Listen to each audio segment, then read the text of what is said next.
Hello everyone, my name is Jennifer and welcome to Best Kept Plans. Today I'm going to be doing a budget recap for the month of July 2021 in my Budget by Paycheck Workbook from the Budget Mom. If you guys are interested in seeing that, please stick around.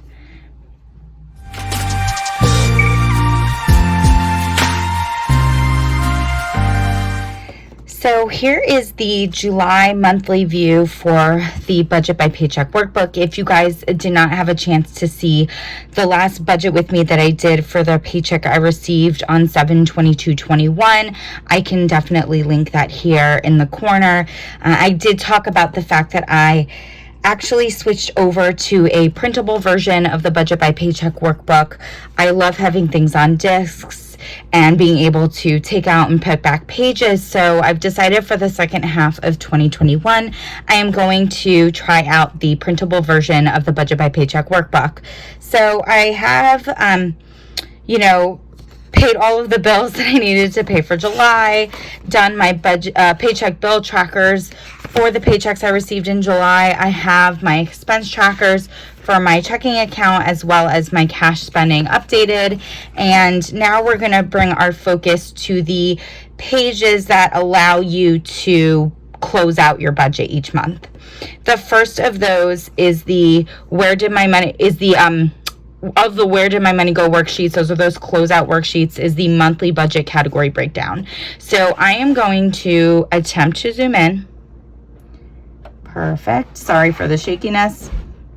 So this form here basically breaks down all of your budget categories, what your monthly budget was, how much you actually spent, the difference in that amount, as well as what percentage of your income went to each of these categories. So the first thing that you need to do is actually figure out your income for the month. So the way that the Budget Mom kind of formulates that in these worksheets is to add your starting balance, what you went into July with in your checking account, in your cash, add that to whatever came in with your paycheck from work, any refunds you received, any monetary gifts you received that you're going to spend, any sinking funds that you brought in that you're going to spend, adding those together to get your total monthly income. So for me, I went into the month of July with a little over $840.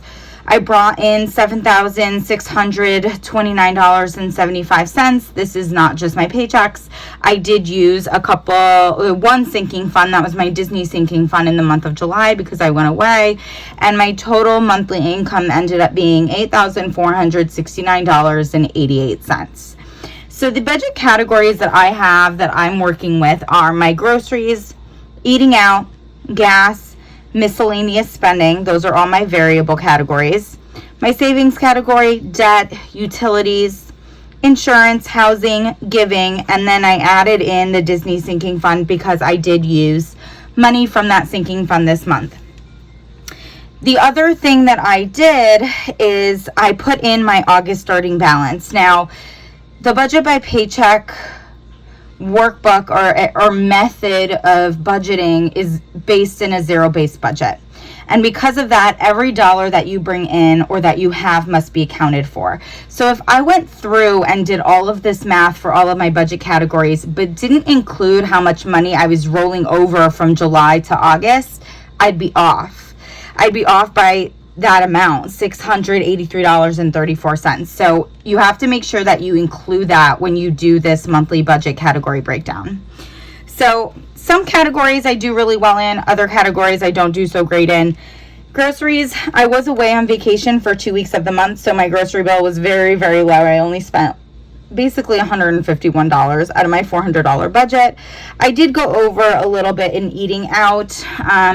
I'm actually filming this on July 31st, and I did go out for dinner and some drinks with some of my old work friends to celebrate that one of my friends is getting married. So I was under budget until last night, unfortunately. I was under budget in my gas spending. Miscellaneous spending is always a huge issue for me. I know that I should bump this number up because it's seeming like it's not really a realistic number for me, but I've always been really hesitant to do that because I want to rein in that spending.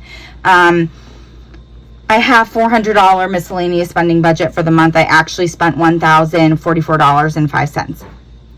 Part of the reason why that number is so high is because I actually had my car taxes due in the month of July. Kind of forgot about them. It's something that I really should save for, like a sinking fund, and I just have never remembered to do that. It's not such a large value that I need, that I can't cash flow it, and so that's exactly what I did. I just cash flowed it, and you can actually see that if I go to my paycheck bill tracker for the paycheck I received on 7/22, you can see that my car taxes are here, $418.14. So I was able to cash flow it. Is that ideal? No, I really should include it in my sinking funds, my car maintenance one, especially since moving into August. I'm also going to include my car insurance in that sinking fund, but that's part of why this miscellaneous spending was so high this month. My goal is to always save $3,000 a month. I didn't quite get there. I got to $2,610. For debt, I don't have any active like consumer debt. I do have student loans, but I'm not paying towards those right now. I did purchase something on my credit card, and so I paid it off right away, $44.85. My utilities came in just a couple cents under what I budgeted. Insurance. So I always budget $100 a month for insurance.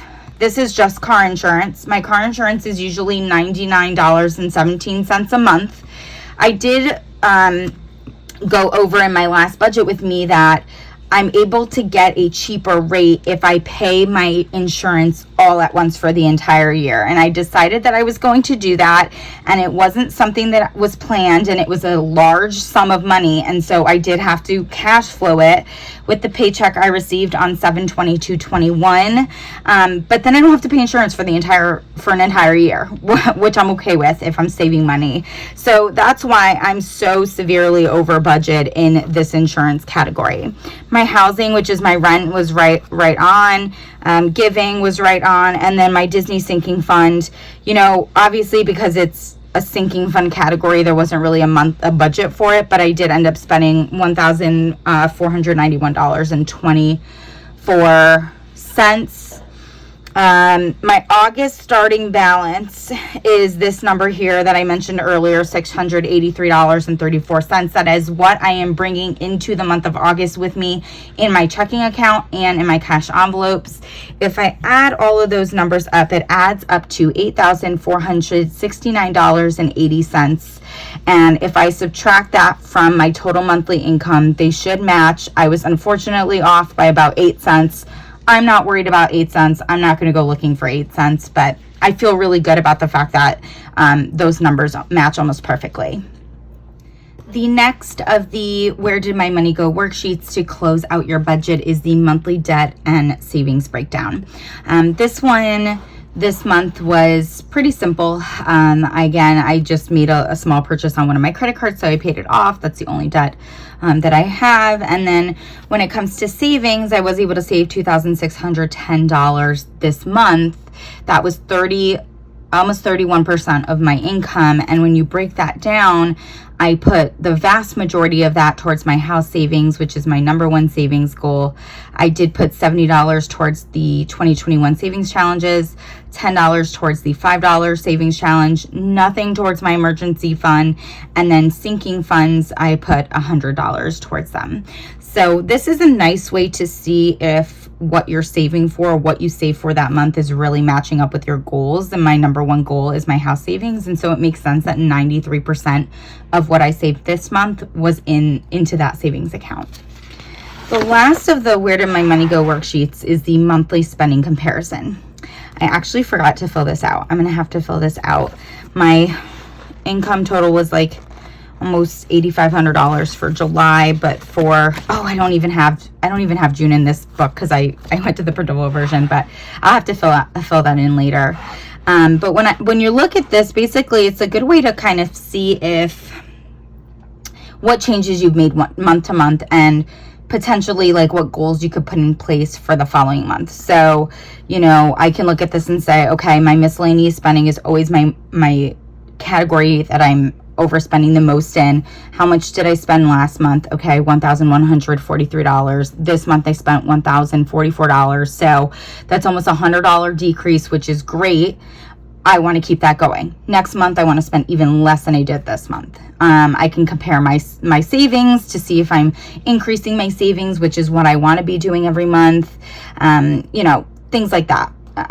Overall, like this month, I ended up spending more on gas, more on savings, which is good, more on insurance, which makes sense, and then more on my Disney sinking fund because I spent it this month. I didn't spend any last month. So that was this is a good tool to kind of just compare things month to month for smaller goals that you have or changes that you're trying to make or implement into your budget.